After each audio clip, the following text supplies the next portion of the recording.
Kanini pa ako sinusundan nito. At sa ganyang kalayo, hindi siya abot ng yoyo ko. Kung hindi ko siya matatalo, matatakasan, problema to. Doon ako, sa gubat! Sa kapal ng mga halaman at puno dito, mahihirapan siya makita ako mula sa itaas. At kung susubukan niyang lumapit, maabot ko na siya ng yoyo ko.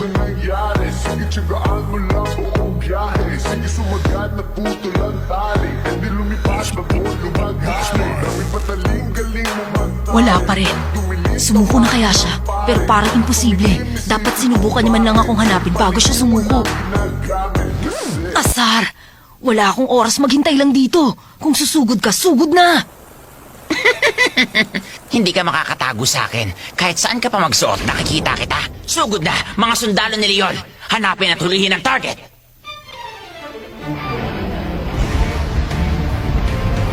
May paparating, pero galing sa kabilang direksyon at nasa lupa.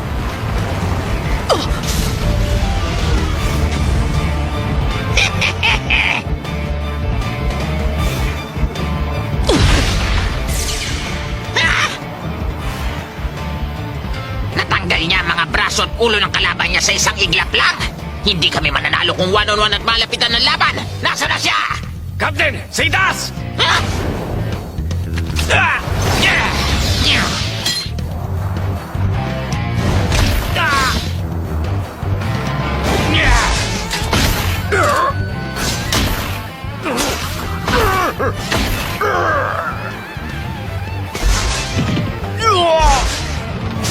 Yeah! Mamamatay na ako!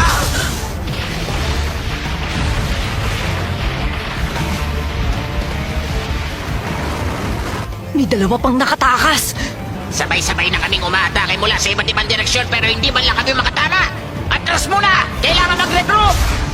Hindi ka makakatakas sa akin! Ikaw siguro ang leader! Ikaw nang uunahin ko!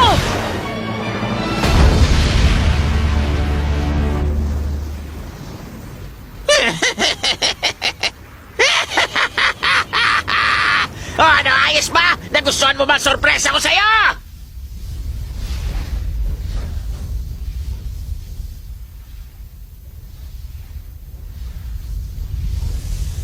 Ang walang yang yun!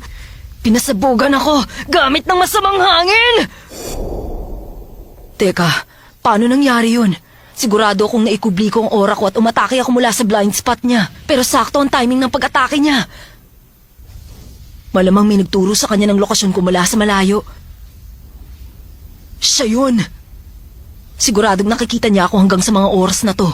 May kapangyarihan siguro siyang matukoy ang lokasyon ko sa lahat ng oras. Kung ganun, wala akong balak na ipakita sa kanya ang mga alas ko. Hindi nila pwedeng malamang nakakagamit ako ng kuryente, pati yung yoyo ko. Mas okay sana kung maiiwasan ko siya at makakatago uli ako. Kaya lang mukhang imposible na. Kailangan matalo ko sila sa mano-manong labanan. Barel! Hindi, may nakabaon na bagay sa sentido ko. Bulgas?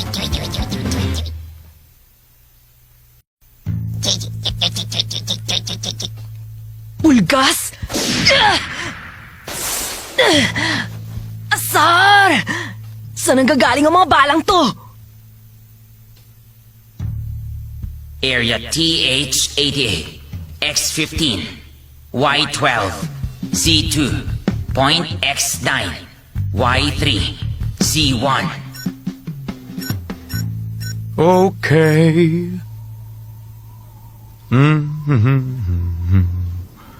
Wala ka ng takas mula sa aking freedom shotgun. Oh yeah.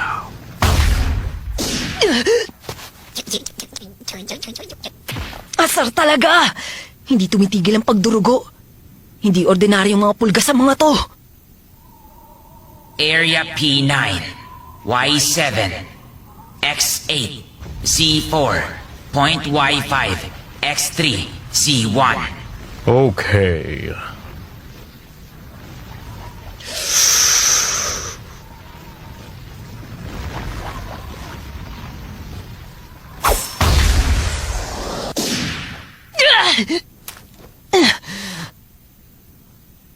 Halatang hindi nila ako gustong patayin agad. Hindi yun ang layunin nila.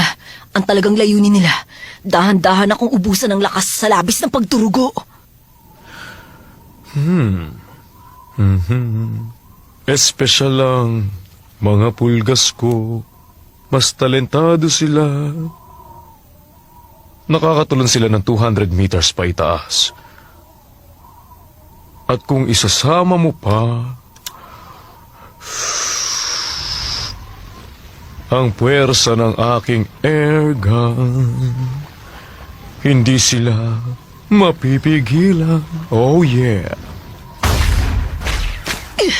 Aba, nailaga na niya. Kaya para walang kalaban-laban sa isang toang ape squad. Mas mahihirapan silang barilin ako kung maglilikot ako. Pero yun ang gusto nilang mangyari para manghina ako lalo. Kaya hindi pa pwede yun. Mas dapat akong mag-conserve ng lakas.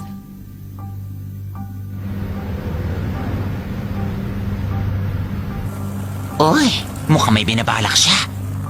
Baka gagamit na siya ng isang special ability. Subukan natin ang kakayahan niya. Okay.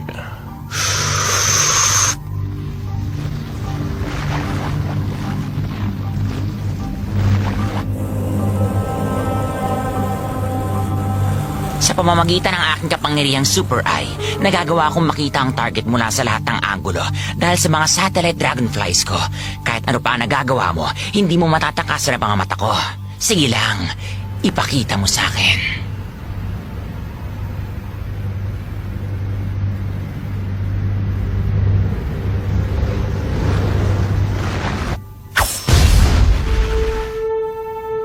Hindi nakakagamit ng N si Killua. Ang N ang teknik ng pagpapalawak ng oras sa paligid ng katawan at pagpapanatili nito sa mahabang panahon. Isa ito sa mga kahinaan niya. Aminado siya sa kahinaan niyang iyon. Kaya naman hindi niya pinapalampas ang oras niya ng higit sa saklaw na komportable siyang gawin. 57 sentimetro mula sa katawan niya, napakaliit lang. Ibig sabihin, kung gusto niya mailaga ng isang balang paparating, mararamdaman niya palang yon kapag 57 sentimetro na lang ang layo nito sa katawan niya at kailangan niyang bumawi sa kakulangan ng N gamit ang kanyang superhuman speed at reflexes para maiwasan ito ng point blank. Pero, sa pagkakataong to, hindi siya umiwas. Ginawa niya yun upang malaman ang anggulo ng bala. Nagmula sa direksyong yon! Aba-aba, sinadya niya magpatama para matuntun niya ang lokasyon ng bumabaril sa kanya. Ayan na, mabilis siyang papunta sa kinaroroonan mo. Okay. Sige lang, bata. Yan nga ang gusto ko. Yung sugat na nagalusan lang ng balang pulgas, tumigil sa pagdurugo. Malamang may nilalabas ng kemikal yung pulgas na yun na pumipigil sa natural na pag-coagulate ng dugo. Kapag hindi huminto ang pagdurugo ng iba ko pang sugat, magkakaproblema ako. Hindi ko na patatakasin to! Tamang-tama to. Makikita ko kung may paparating dahil walang pwedeng pagtaguan. O ano ha? Wala ka ng pagtataguan dito! Harapin mo ako!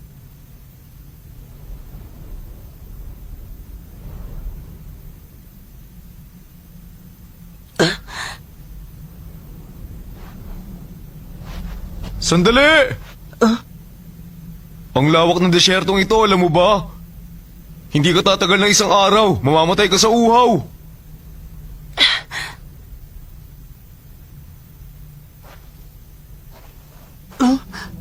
Sayang naman. Nag-e-enjoy pa naman ako sa pagmanman sa'yo. Gusto ko pa sana. Kaya lang, hindi na kaya eh.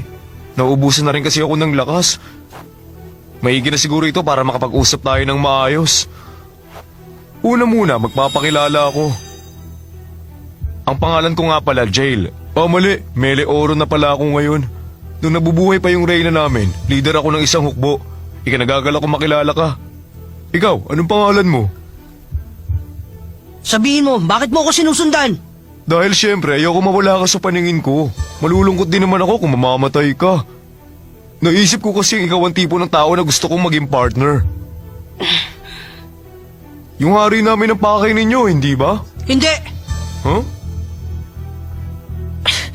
Muntik na ako madulas doon. Kailangan ko maging maingat. Hindi niya pwede malaman ang totoong pakay ko. Talaga? Akala ko gusto niyo matalo ang hari namin kaya kayo nandito. Kami? Tama yun. Kanina pa kita binabantayan. Mula nung kasama mo pa yung kalaro mong isang bata. Ganun pala. Eh! At ako sinusundan mo dahil iniisip mong mas madali ako matalo kaysa kay Kilua? Ganun ba yun? Ha? Hindi. Mali ka nang inaakala. Ganun ba ang dating sa'yo? Siguro nga, hindi kita masisisi. Oo nga naman, syempre. Kalaban lang ang tingin mo sa akin. Siguro dapat bagong lahat magpaliwanag na muna ako. Easy ka lang ha. Hindi ako nagsisinungaling. Hindi kita sinundan kanina pa dahil gusto kitang labanan o lokohin. Pexmon! Ganun ba? Sige, naniniwala ako. Naiintindihan kita kahit siguro ako hindi maniniwala. Isa kang tao. At ako naman isang kimeraan kaya alam kong... Huh? Di nga! Siya na ba yun?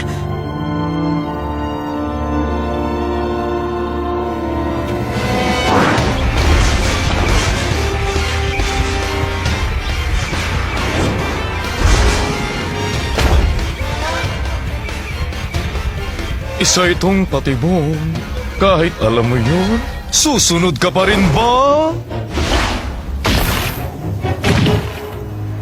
Pakailam ko, patay ka na. Hindi man lang siya nag-alinlangan tapusin ako.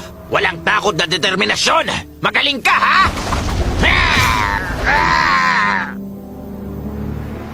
Isang lawa! Nagmamadali ka ng mamatay. Nandito ang impyerno!